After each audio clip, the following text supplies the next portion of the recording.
What's going on, guys? It's Bryce again. Welcome to another episode of the Expedition to Try podcast, where I have no idea what I'm doing with my life, and I'm assuming a lot of you don't either. So we're going to try and figure it out together. If you're new to this podcast, it's my goal to introduce you to rad artists, musicians, entrepreneurs, photographers, and overall passionate, creative people who deserve way more recognition than they currently have. And hopefully, their stories inspire you to pursue your own hobbies and passions. So today, very excited to introduce you to Ben. I won't even try and guess your last name, but you could say, but I'll tell the story of how we met after, if you want to give a quick introduction to who you are, Ben. Okay. So yes, hi, my name is Ben Zoleski. I am a professional musician. I currently reside in Schenectady, New York. I am a member of the band Under the Den, primarily, which is how we've met. But I do other things as well. Music is really the only way I have to make money. Besides being a performing musician, I also am a studio engineer and producer, as well as an educator. Um, and yes, I've been playing music for over most. I won't want to say all my life. The first couple of years, not so much, but the majority of my life. And I hit a point where music was just all that I wanted to do, and I said I'm too stubborn to give up on it now. I Very suppose. cool. So we'll definitely dive into all that stuff. So just a quick context of how we met. I visited Albany to see Brandon Porter uh, and his band, the Kings of Nothing, were playing live at a bar. So I went to see them with some friends, and Under the Den went up, and I just remember sitting at the bar and hearing you play guitar, and I was like, "How the hell is he doing that? Like, this is incredible." And then you came down and talked to Brandon shortly, and I, like, tapped you on the shoulder, and I think I asked you, "How many followers do you guys have on Instagram?" Like, what a weird way to start a conversation, but that's how we met, and that's how it got us Listen, here. hey, that's all good. Here we are. Shout out to the Kings of Nothing. I have their sticker Yeah, right here mine's on right my on the desk, back of my actually. laptop. Can't show Uh, you mine. So to get into the topic of your music, I like to start with some of your first memories of music of any sort, whether it be parents playing oh, music in the house, you pick up a guitar or something. What was one of sure. the first memories you can remember? Uh, well, even when I wasn't necessarily performing music, I can remember being very young, in my parents' cars, and they would have certain cassettes that they would play a lot. I remember specifically Meatloaf's "Bad Out of Hell" was a big one, and I believe the album "She's So Unusual" by Cyndi Lauper. Mhm. Um, those were two like the big ones. I can always remember listening to those, and where I grew up, down a little bit close in the Mid Hudson Valley of New York, they had a radio station at the time. It was Oldies 97.7, and so between those tapes and sort of like the oldies station at the time, which is the early 90s, it was a lot of that, and like I remember doo wop music, things like that. That was kind of my first like exposure to music. And I can remember one time later on, I was talking about one of the like a doo wop song or something. And one of my teachers was like, how do you know that music?" And I was like, "Well, that's what I kind of grew up listening to music." Um, but I didn't actually start playing music until my grandfather, my father's father, had this old organ that he wasn't really doing anything with. So we took it, and I didn't. I was young. I was maybe 7 or 8 when we got that, and I didn't really know what I was doing. But I could just kind of figure out certain things by ear. It started with like Silent Night because I think it was around the holidays. So Mhm. Christmas songs and holiday songs, things like that. And then my parents started to be like, "Oh, he can actually kind of do something. Maybe we should get him piano lessons." So that was sort of my start with formal training, as I started with piano lessons. Um, and that was kind of the starting point for everything that I think came after it, was sort of just playing on that organ. Um, Cool. yeah. And so What was the process of the lessons? How long did you take the lessons? Did you feel like you learned a lot, or were you kinda the, "I'd rather learn on my own. I'm too impatient to take it this slow." How are you in all those Well, lessons? I started out the school I went to. I'm not positive they still are running. It was the school called Vincetor's. Is It was in what used to be the South Hills Mall. It's not a mall anymore. It's more of a shopping center with some stores. Um, but I remember learning there, and it was at the time because of my age and sort of skill level. It was all about group lessons. So you'd be in a class with 5, 6, 7 other kids, learning out of like a method book and things like that. And eventually, I was picking things up a lot faster than the other students in the class. So then we're like, all right, let's try private lessons. So I did private Mhm. lessons for a little bit with piano, and then eventually they're like, well, maybe let's try group lessons again, but now it was just with like older kids and see. Yeah. But then in those group lessons, once again, I kind of and I don't say it to sound like a jerk, but I just became passionate enough about it where I just kind of worked harder and kind of outpaced everybody. Uh-huh. Um, and so then I got back into private lessons. That was for piano though. I consider guitar my primary instrument. And when I got Yeah. that for the first I got my guitar when I was 13. I probably started taking lessons when I was 16 or 17. And I decided, all right, I'm going to go to music school. I should probably take some actual like lessons on guitar. Um, or rather, I wanted to go to music school. I ended up going to, but at the time, you're you're like a 15, 16-year-old kid, and your main passions are playing like emo music and like screamo music at the time. And but I remember just saying like, "All right, I know this is what I'm gonna do." So lessons kind of became the thing. I think now I'm much more of a teach myself because Mhm. um anything that I want to learn, I feel like I have a lot of the tools. Um, One thing I like to say to my teach my students about it, I like to think about it as a musical toolbox or a tool bag. Um, and you just have a collection of like understanding the way that certain things works or doing this. And so I feel like my musical tool bag is such where I can teach myself most any things now. I Mhm. think there are some if I were to ever try to do some more specialty things, I might enlist a teacher now. But I guess it was more just of a when I first like piano is always something that felt a little bit more like classical. Do you know what I mean? Yeah. Yeah. And more like I need this sort of training, but with the guitar, it was like I just want to play these tunes until it became more than that. So I hope that answered the question. I kind of think I went a little tangential there. And what was the transition from piano then into guitar? Was that something you wanted to do? Was it random? How did that end up happening? Well, I should also say, just to be very transparent and real. I also before guitar, and I think even before piano, there was a flute.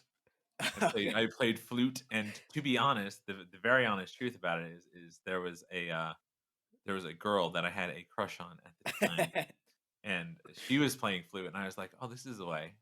But then I'd be like, "Yo, flute's actually pretty sick, so let's keep rocking this flute."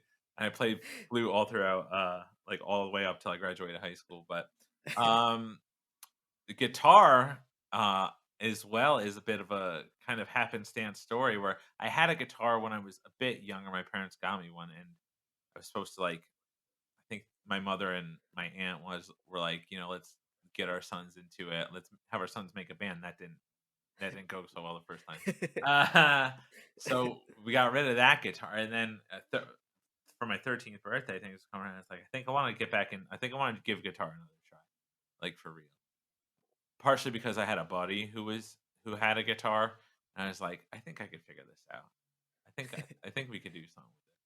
So 13th birthday comes around and get a guitar. Nothing fancy or anything, but just something to get me started. And I ended up enjoying that a lot. Well, I don't know if a lot more. Everybody likes to ask me now, like, what's your favorite thing to play? It depends on the Yeah. day. Yeah. Um, but really, it was just I think maybe a nice that transition from focusing on like piano heavy to like focusing on guitar just was being of that sort of teenage era, listening to the sort of music I was listening to, and be like, well, this is kind of what I have a lot of passion towards. So why don't we Mhm. try and get this going? And what was your plan when you were preparing to go to college? You wanted to study music, it sounds like. Mhm. What was your plan to do after you got your degree? And what was your plan throughout college? Well, I can't say necessarily that I I've worn a lot of different musical hats, but I think the biggest sort of main goal is I wanted music to be my job. Do you know what I mean? I wanted music to be it for me. I didn't, I could have um, I could have potentially done something a little bit different, like could have been a doctor. I don't know. I'm maybe not a doctor, but I had good enough grades in school where I could have pursued maybe a couple different paths, but Mhm. there just got to a point where I said, it's music for me. I don't think I can see myself doing anything else. I don't really want to do anything else. And like I kind of said before, I'm just stubborn enough to keep to it. And I remember a couple discussions with my parents, like, why don't you go to music school for piano? And I was like, no, no, no, I don't think. I think I want to go for guitar. Um, are you sure you want to do? Yeah, I think I think that's what I want to do. And at first they were like, all right, if this is really what he wants to do, but um, I just kind of decided that music was it, and if I didn't at least try to do that, like if I feel like if I had tried music and music truly did not work out, then at least I could, you know, I feel like I'm smart enough to, I could pivot careers and do Yeah. something else if I really had to. But fortunately, it's it's worked out so far. And I'm coming up on this year will be 10 years since I've graduated college. So Okay. Very cool. Was there ever a point in time when you were considering just skipping college and kind of trying to figure out something to do with music by yourself, whether that be like start doing a solo tour, finding a band to go with, anything like that? I can't really say that that is the case. I think there was always a part of me that wanted to go to college in some way or another. And looking back now, maybe that had something to do with the sort of certain sort of mindsets that get instilled in you when Mhm. you're younger, like, oh, you gotta graduate high school, you gotta go off to college, you gotta do this, you gotta do that. And I think that at the like especially at the time there was a sort of number one, legitimacy, but also two, a sort of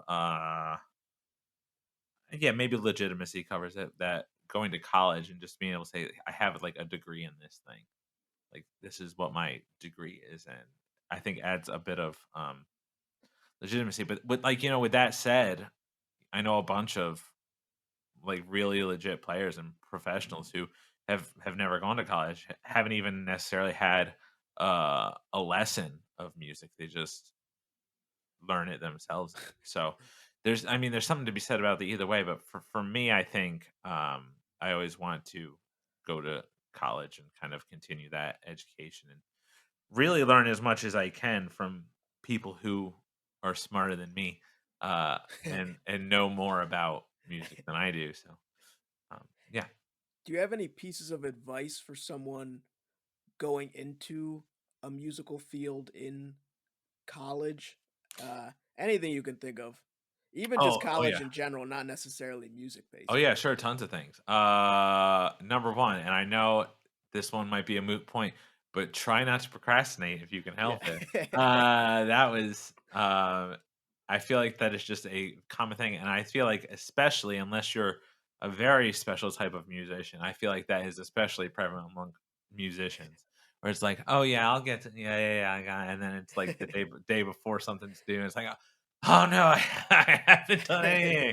It just set your mind at ease. I think one of the a couple of the biggest tips I think there's maybe two or three. Number one, diversify your music tastes as much as you can, and really learn about as many different aspects of music as you can. So, it's one thing to be able to say, I'm going for a performance and I'm going to learn to be the best at my craft and my instrument, whatever that is. But I feel like if you just kind of focus on that and don't think about things like, how like production or how the music business necessarily works, and you can make an argument that you can find all that information on the internet as well. But if you've made the decision you're going to do that, really take advantage of your school's um, infrastructure and resources. Really make the time to practice and try to not procrastinate. And I think one of the biggest things, especially if you're going to music school, that's very important is to not don't compare your musical journey to somebody else's ever, because that is a recipe for panic attacks or like complete mental like blocks. And I think that's not necessarily just music that it goes in. I think that can apply to almost everything. And it becomes so easy to, look at what someone else is doing, especially if that's like that someone is like a friend of yours Mhm, who may have garnered more quote unquote success, who might have more going on. It doesn't necessarily make their journey any better or more valid than yours, but it's not always easy to see that, especially mhm, being a young and hungry musician or any sort of creative. Once again, I think it actually like, this can apply to most anything. But you see someone else doing in your field or your sort of line, and you see what they're doing. You see the highlight reel that is Instagram or social media, and it's very easy to kind of fall into the trap of like, oh well, I don't have that going on. I must not be as good. Or uh, and if you can start to recognize those thought patterns and start to address them in a healthy way, I think that would be one of my biggest tips, mhm, for sure, because it's so easy to get discouraged. I think if you see, especially if you're like working your buns off, you're putting in the hours, you're doing this, you're doing that, and maybe you don't see results. But if you and I feel like this is something that everybody says, but especially now as I've grown older and had some time away from like music school and like learning those things, you just stick with what your journey is and things will work out. But with that said, to kind of add an addendum onto what I've just said, um, you also can't expect things to happen if you don't put yourself out there. mhm, I've known many musicians who were very talented, some of who were in music school, some of who didn't go to music school or had even they just taught themselves and they're phenomenal. However, um, they're phenomenal in their house. Do you know what I mean? yeah, They don't put it out there, and I mean that's something that even I have to uh, be better with. Is once I have a product, finished product or something that's meant to be expressive, putting it out there instead of just sitting on it and being like, "Oh, well, I've done this thing and this is nice for me." But if you don't put it out, then no one's ever gonna know. yeah. Do you Um, think there's a reason you don't immediately put stuff like that out? Is there some kind of hesitation that you have, I or think is there my something else behind it? I think my biggest things are my old anxiety brain Yeah. has this thing where it's like this isn't good enough. Yeah. This isn't good enough to be released. This No, we're gonna hold on to this one. This isn't the one to go out there.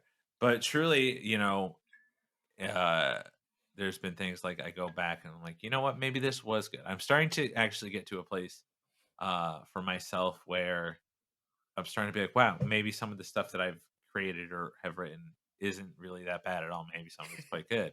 Um, but that's been a long that's still something that I have to like kind of work Yeah. at every day, you know.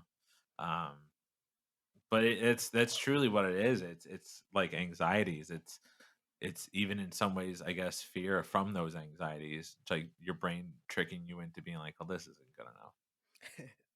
Yeah, I For sure. totally feel that. I do I'm a painter, Mm, and for the longest time I would like just paint stuff and I'd be afraid to post it just mhm. because people are pretty mean on the internet.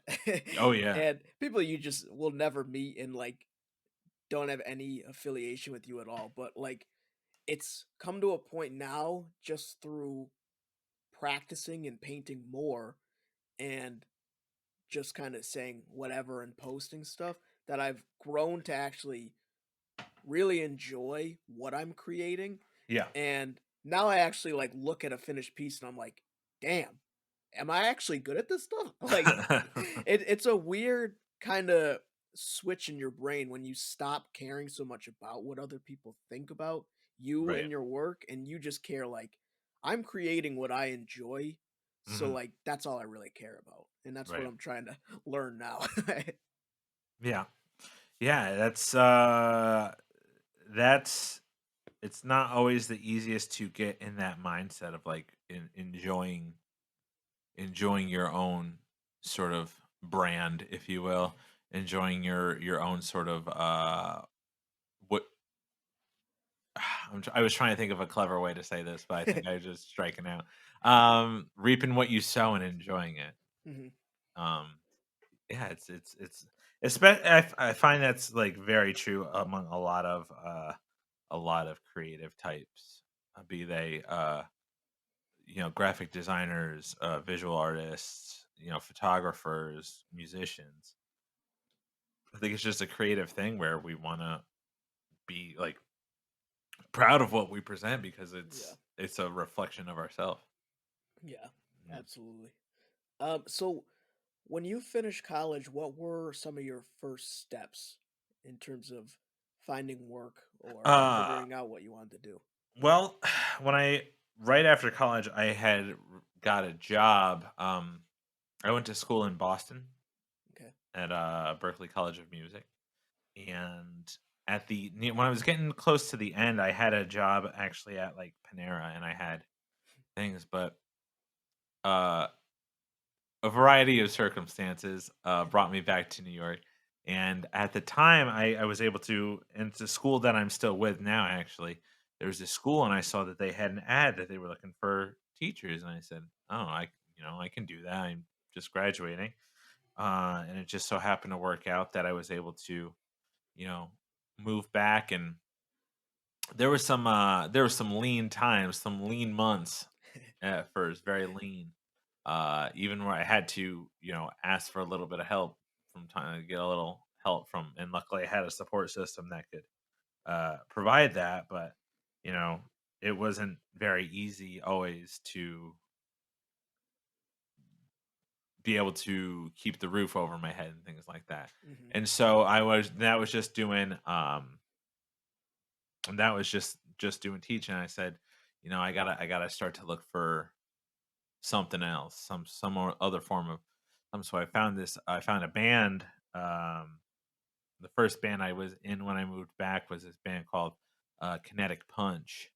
Um and we we were a cover band, really no two ways about it. And we played all around, capital region, some spots, and that was my first sort of exposure to that sort of scene, the sort of scene up here, where it has, you know, cover bands playing out and like people get excited and want to come see it. And I didn't realize that initially when I moved to the capital region that that was going to be the case, and that there was going to be a surprisingly vibrant and kind of thriving scene.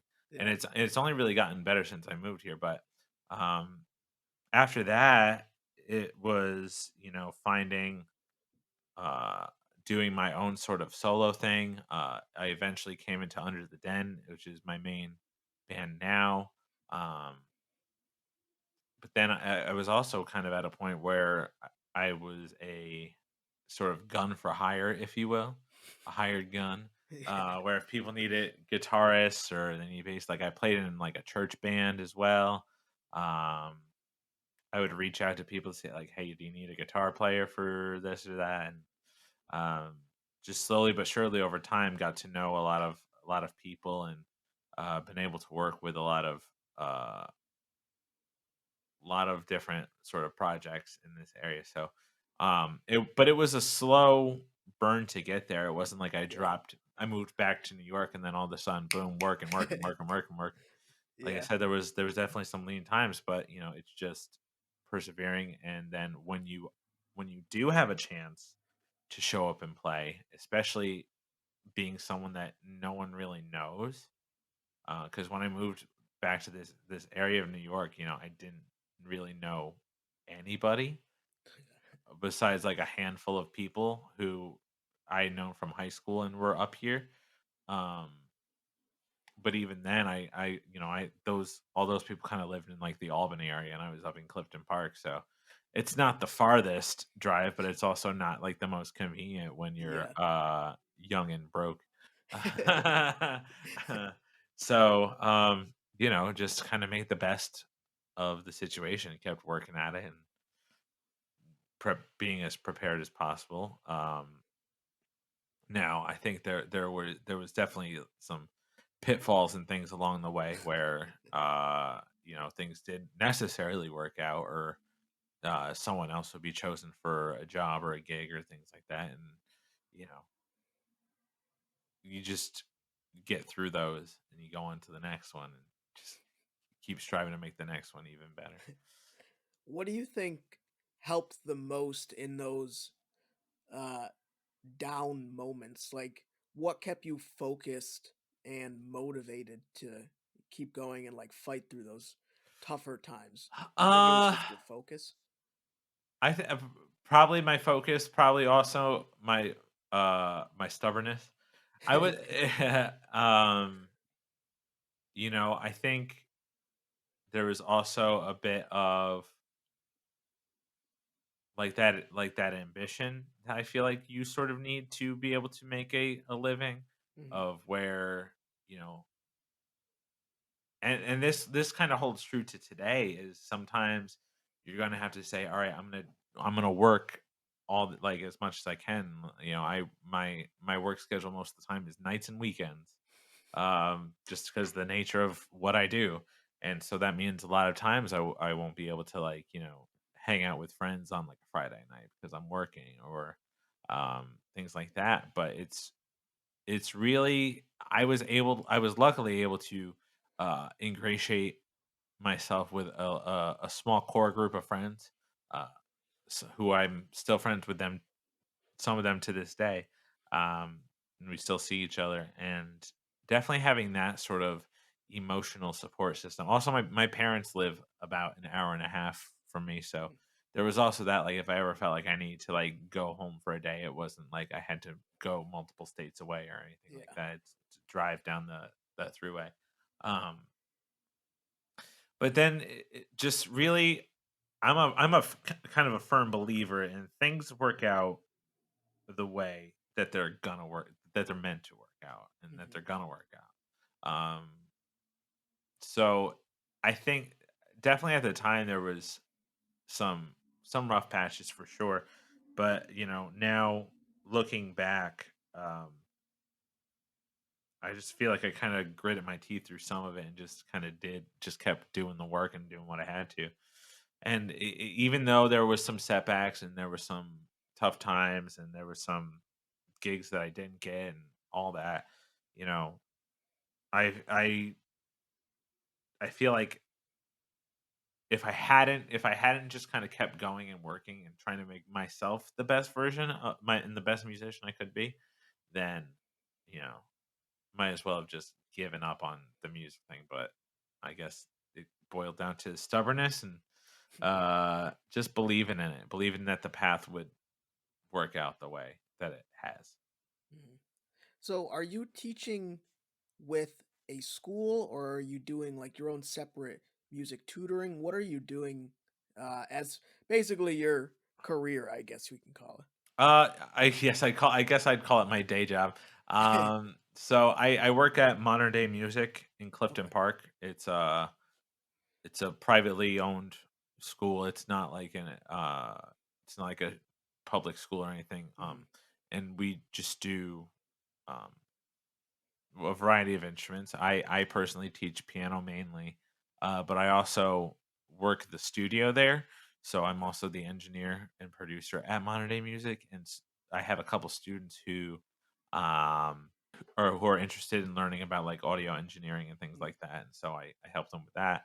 I've taught songwriting classes. I've taught a band program there as well. I've kind of worn many hats there for my sort of day job. But I also have a couple students who are out of state who I've worked with on at previous jobs who have continued to be my students. That is the job that I have to go to, and I'm teaching from home with that one student. Um, but that's sort of my day job, and besides that, it's just gigs. And so to get more into the gigs and Under the Den, how did you actually meet the rest of the band? What's that story? So tale as old as time. Uh, Craigslist ads.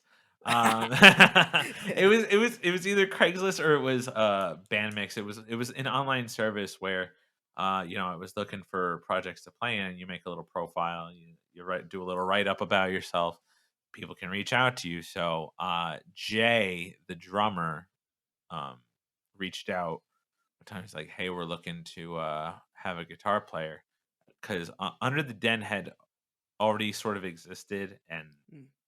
been doing their thing, but they were looking to change up the vibe a little bit. Um, their guitar player at the time was an older gentleman, um, and I think they were just trying to look to add a little bit of freshness, a little something different. Okay. And so we met up and we would work on working on a cover show and putting stuff together. And then after a little bit, they were like, we have these original songs. Um, that we have written, and we were wondering what you can start to bring to the table. And so they play me, and I kind of do my thing over, it, and they're like, "Oh, I really like that." And then we started making music together, like writing all of us, and that's when we were kind of like, "Oh, there's some good stuff that's going on here." So um, that's that's kind of how we got started. That was back in 2020, like 15 or 16. I don't remember the exact start date of when I joined the ranks, as it were. But um, yeah, that's how Under the Den got running as it is now. So what genre do you typically fall into with the band?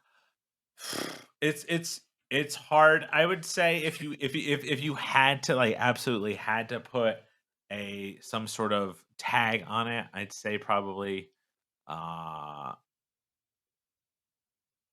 like a indie alternative pop rock sort of thing, because it's hard to like put an exact brand on it, Uh-huh. because we all have a bunch of different influences. Like I was saying before, how I when I was younger, it was all about kind of like that emo and like pop punk and all that music, and that Mhm. was I think I have my roots are always going to kind of be in that, and bands like Led Zeppelin and even like stuff like Meatloaf and like I was talking about at the very beginning.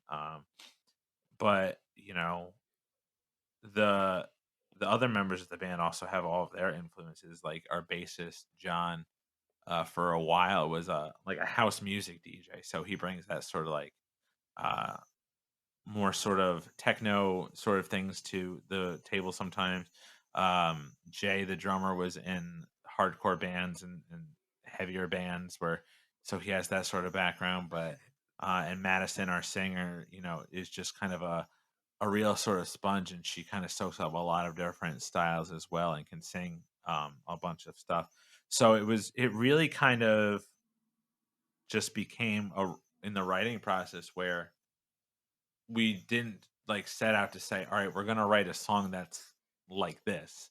It's just like, all right, someone had an idea, and then it was a seed that got planted, and then Mhm. this whole sort of uh thing comes out of it. And how do you balance working full time with practicing with Under the Den and also getting gigs and trying to find gigs? How do you balance all that? Well, I would say to number one, in just full transparency, I would not say that I do that. That my day job is not a full time day job. Okay. Yes.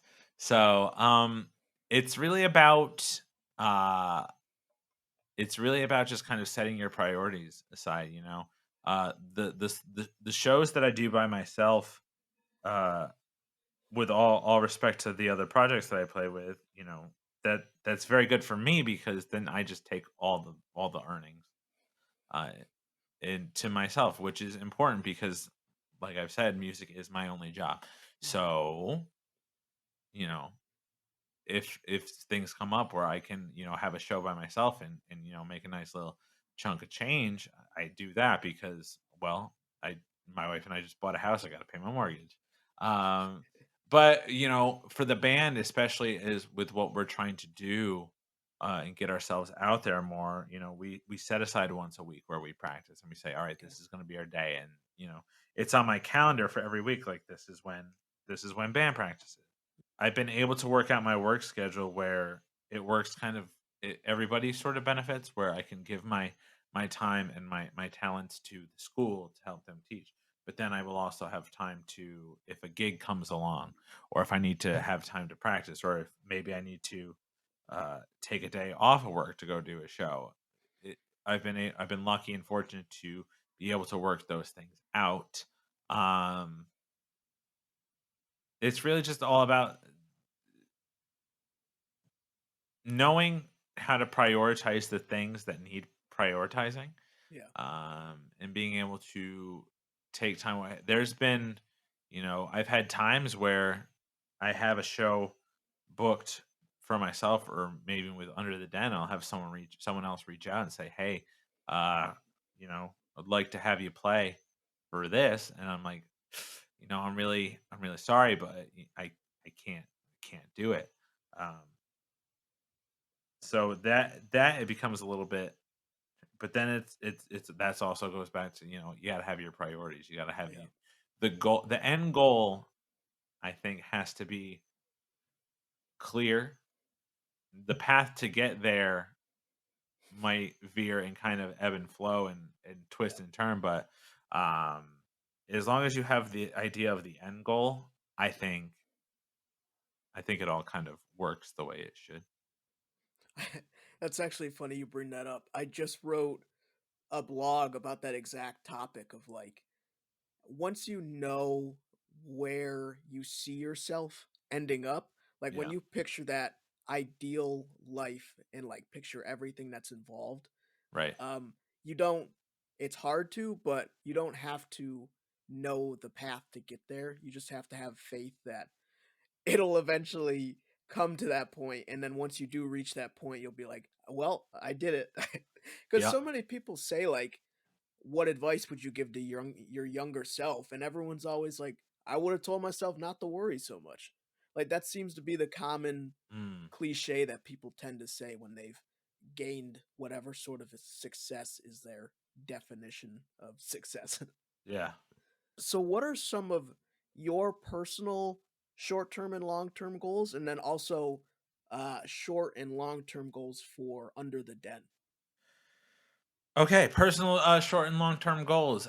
Short term goals are just that's a good question. I'd say my short term goals are just to uh keep keep the sort of momentum going that I've had going in terms of the time I'm dedicating to music. I just am getting over a wee spat of COVID-19.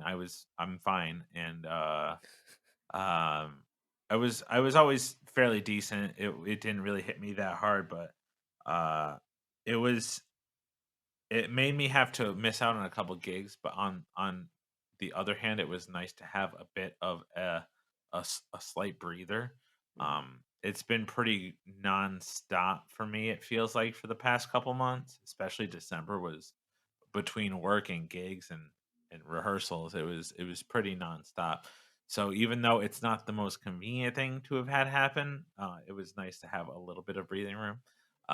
So now I'm trying to keep the momentum that I had.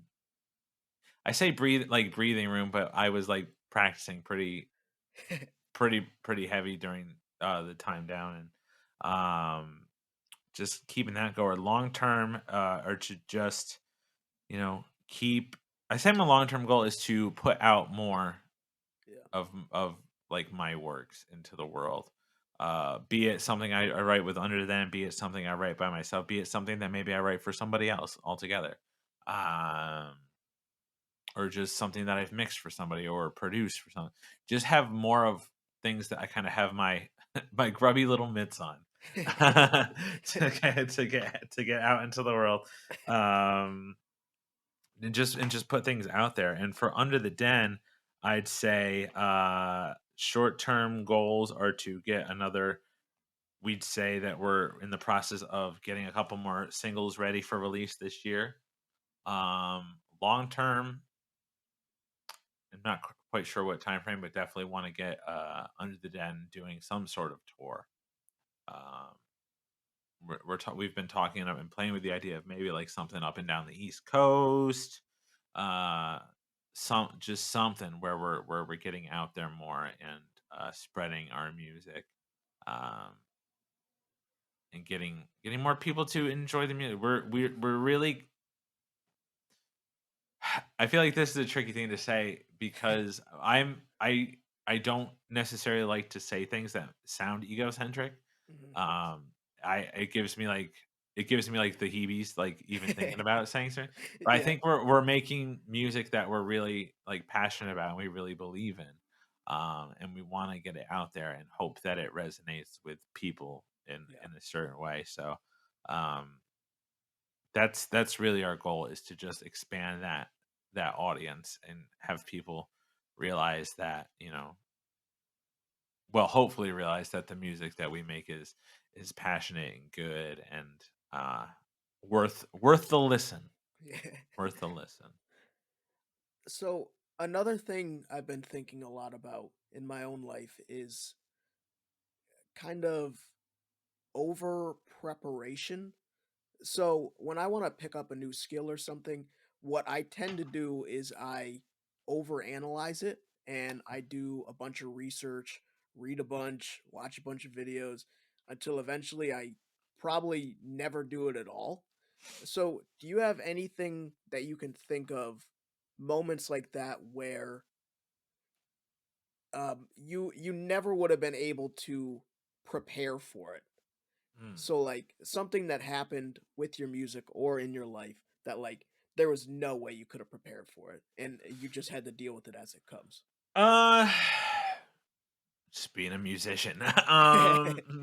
Uh well, yes and no. I'd say I don't know. I was able a couple of years ago to go on a tour with a Broadway musical. I was the children's music director of that.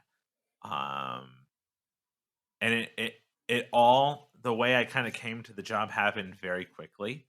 And when you do things at that sort of like Broadway show, like national tour of a Broadway show level, Yeah. it's a different sort of ball game, where things have to be a lot more kind of rigid and Yeah. precise. So I think there was just I I don't want to. Maybe I was not the most prepared for it, but I was as prepared as maybe one could be at the time, and I Mhm. think it was just kind of going with that and learning as I go. Luckily, I had a team of people on that show who wanted to see me like succeed because I think if people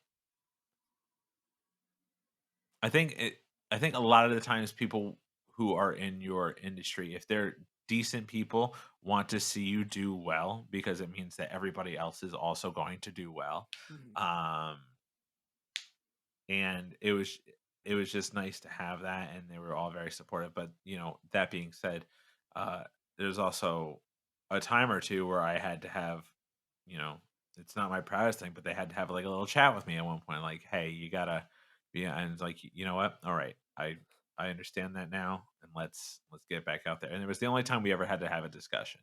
Mhm. Um, but I was, that was about 4 years ago now, so um, it's all sort of learning, and I think that's real. Like the people who have been around and been doing music, and I think a lot of people, it just comes down to everybody's doing the best that they can, Yeah. um, and you just gotta. It's all about how you deal with when you get thrown a curveball. Yeah. I think that every time I've ever been thrown a curveball that was like intense or like I didn't know it, I felt like maybe a little bit out of my depth. Um, Not to be too cliche, but at some point you just got to fake it till you make it. You got to just kind of you do, and you just do the best you can, and it might be stumbles, and it might be there might be some bad days in there, but it's all towards something. And even if the bad day were to maybe even result in you losing an opportunity, it does not mean that is the last opportunity you're gonna get Yeah. to do something. Just because one door closes doesn't mean that they're all closed now. Um, and it's really all about making sure that not number one that you're doing the best that you can in whatever situation, but number two having a sort of how am I trying to say this? Uh, not a support system, but a way to catch yourself if you should happen to fall. Mhm. Um, Being able to and that could be, it could be you talk to a therapist, which I've done, and I think it's great. Just someone to help you get through certain things and certain mindsets that can arise if you should stumble and if you should feel out of your depth or overwhelmed. Um, Being able to work through that mentally is just as important as being able to do the job, because it can be overwhelming. It can be overbearing. Um, one to go back really quick because I keep thinking of things while I'm talking, and it's uh like when I was on tour, one thing that I knew I was going to be away. So to kind of put it in somewhat of perspective, the tour I left for tour in October of 2017, and I didn't return off tour until June of 2019. Oh wow. Yeah, and in that span, there was 1 week where everybody had off. There was 2 weeks where I got came home to get married and go on a quick honeymoon. And then there was, like, maybe 4 other days where I took off to go to a very good friend's wedding. But besides that was it in terms of, like, time off Yeah. and being away. So I guess the biggest thing that I wasn't prepared for with is how that would affect me to be away from my then fiance, my now wife, to be away from home, to be away from friends. And even though I made like a lot of what I think will be lifelong friends, Mhm. on said tour, there were times when it was just a different sort of level of difficult that I hadn't ever really experienced before in terms of what I was able to take in a way and what I was able to process. Um, the way I like to say it is, you know, even if you come back home from a day at work at the theater to a nice made hotel room bed, it's still a hotel room Yeah. bed. Do you know what I mean? Yeah. Yeah. And as comfortable as they are, it's not there's nothing quite like your bed. Yeah. And so I think that was probably one of the more challenging things. And you just especially I find that if you're in any sort of relationship, um, you have to be able to talk about those things and like how certain things affect you. And even if you're not, maybe you're not in a relationship, maybe you're just single, but to be able to have somebody to talk to and work out things when they get complicated is so important, I think. Um, because when it's I've found personally that when you have things that don't get discussed or feelings that go unchecked or unacknowledged, that's when you get panic attacks. Speaking from experience, yeah, and it becomes not fun, and you have it only takes so many of them to be at least for me, only took so many of them to be like, all right, it's time to start addressing Yeah. things when they come up and dealing and actually dealing with things, not just being like, oh, I'll handle this when the time comes, but Right. actively seeking to um, correct the ship if it goes astray, if you will. Mhm. So, last bigger question. Do you have any sort of advice for someone who's looking to pursue music or any other sort of creative hobby or passion? Maybe they're hesitant to start for whatever reason. What sort of advice would you give that Gotcha. person? Um. Okay, this will be a multi-tiered thing. But number one, I think would be uh to the best of your ability, take your ego out of it. And the reason why, and I think everybody has a bit of ego in some way, shape, or form. It's just to what extent, and to what extent are you outwardly presenting that? Because I've known some people who were phenomenal players, but maybe not always the most chill people Mhm. or like the nicest people. Um, and I just have no interest in had no interest in working with people like that if I can help it. Yeah. Um, but if you just focus on making yourself the best that you can be in terms of a musician or any sort of creative, um, things fall into place. And I think being able to let go of things that would be like once again going back to like comparing yourself to others, like I want to be better than this person, I want to be doing as many shows as like this person is. Take that out of it. Just Right. focus on presenting a good quality product, be it music, be it visual art, be it something. um Focus on that. And number two, to kind of piggyback off of that, is I had mentioned before about kind of being able to dabble in a bunch of different types of music. But I think that goes for any sort of creative. Um, Understand a bunch of different things. Maybe you're a rock guitarist. Well, maybe you should learn a little bit of jazz. Do a little dive into some jazz or some classical. Maybe you're a uh, maybe you're a visual graphic design and you know all about this, that, the other. Well, maybe take up a little photography, learn about how to look at things a little bit different you're behind a lens.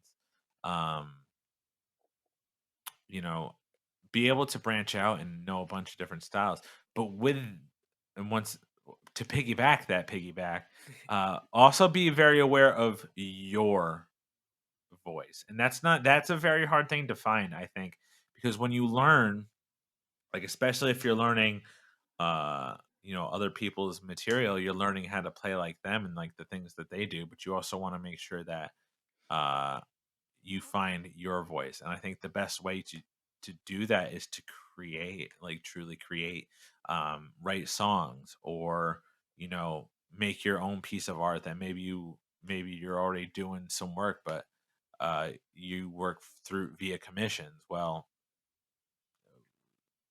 maybe try something that you weren't commissioned to do, that you just want to make for yourself. Mhm. It can be a song, it can be whatever. But just start to work towards finding out like what your thing is, because I feel like a lot of the time, um, people can tell when something is genuine, or when it's true, or if it just feels like a thing that was fabricated just because it could be. Um, and I think that that's a big thing. Um, Number three, because I think I've made it to 3, is there's no real substitute for working hard at it, and not resting on your laurels. And I will admit, I know I've just said it, but sometimes in my life, I try not to do it as much anymore. But I think I still fall into a little hole sometimes where I've rested on like laurels or being like, oh, I've got this because the X Y Z. Um, and that's all good and dandy until it turns out that you don't have it, until you figure that out. And sometimes that can cost you work, if especially if it's all you're doing, especially if that's your only way you're making money. If you come ill prepared one time, you could be out of a job or several jobs that were important to you making money. So you gotta be able to put the work in, you gotta be able to put the dedication in, and you gotta come as prepared as you can. uh when it's time to show up and play, or show up and do something, because I feel like a lot of times people are understanding, but that understanding can only last so long professionally before, you know, it's time to put up or shut up, if you will. Um, so that's 3. Number 4 is you gotta be patient Mhm. with it as well. The hard work and all that, and the learning all the things, um, that's all fine and dandy, but I feel like sometimes the pitfall that people um run into is it becomes frustrating when it's like, oh, I'm not seeing results. I feel like this is the case with a lot of things where you want to put in your work, you want to work towards a goal, but the process to getting there is not always as quick as people want it to be. And I think when that happens, or there's not like tangible results in maybe a time frame that would have been preferable, Mhm. um, people can get discouraged. But you got to try and fight through that sort of discouragement, that's just because it doesn't have results yet doesn't mean that it's not going to.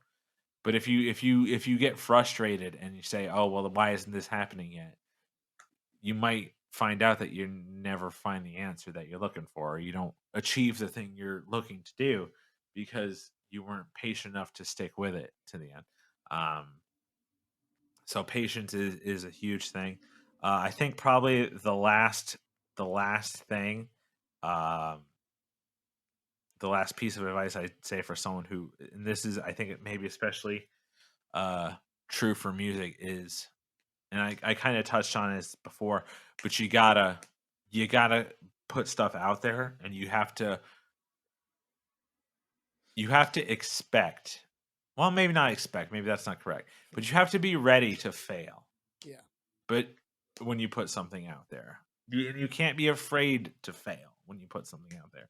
And I feel like that in itself might be a little cliche, but it's really true. There's been times where I put something out there and it didn't maybe do as well as I wanted it to, or I didn't end up getting something that I put in for. Um, but that's okay, because the world will keep going, and even if you do fail one time or 20 times, every failure is a chance to learn to do something better. And maybe it's, I wrote a song and I put it out there, and the internet being what it is, people on the internet are like, yo, this song stinks, this song stinks. Well, okay, then I'll just take that one down and we're gonna make a better song. um but it's tricky to do that, to just be like, yeah, I'm ready to fail if that's what the situation is going to be. Because no one wants to feel that way, no one wants to feel like they failed something. But instead of looking at it as a like the end of the line, just think about it as a different, like, now you have to take a different path. Mhm. This path was closed off, but that's okay, there's another path. um and there's always something else, there's always a different path if you fail. um and don't let it stop you. If it's truly something that you're passionate about, be it music, be it any sort of creative thing, if it's something that you want to do truly, don't let bumps in the road stop you from pursuing that dream. Because, not to, and once again, not to make it too cliche, but got one go at it. You only got one go at this crazy little thing called life. And even if you take the path and you fail uh, 20 times, 100 times, if you don't at least try with all that you got to fulfill what your dream is, then I think it's much more a recipe for looking back later and regretting, like, oh man, I wish I had spent more time on this. I wish I had done this different. And I don't know.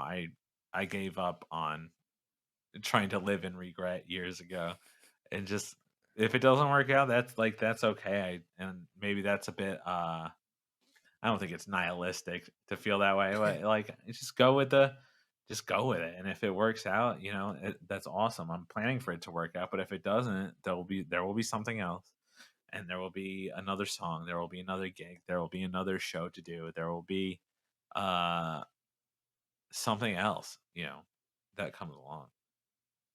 So I guess those would be my big 5, Awesome. my big 5 tips. So, where can people find you and Under the Den on social media? I am at my name, Ben Zaleski. Very very Polish last name, as I'm sure you could maybe understand Yeah, what that's that's like. me. Yeah.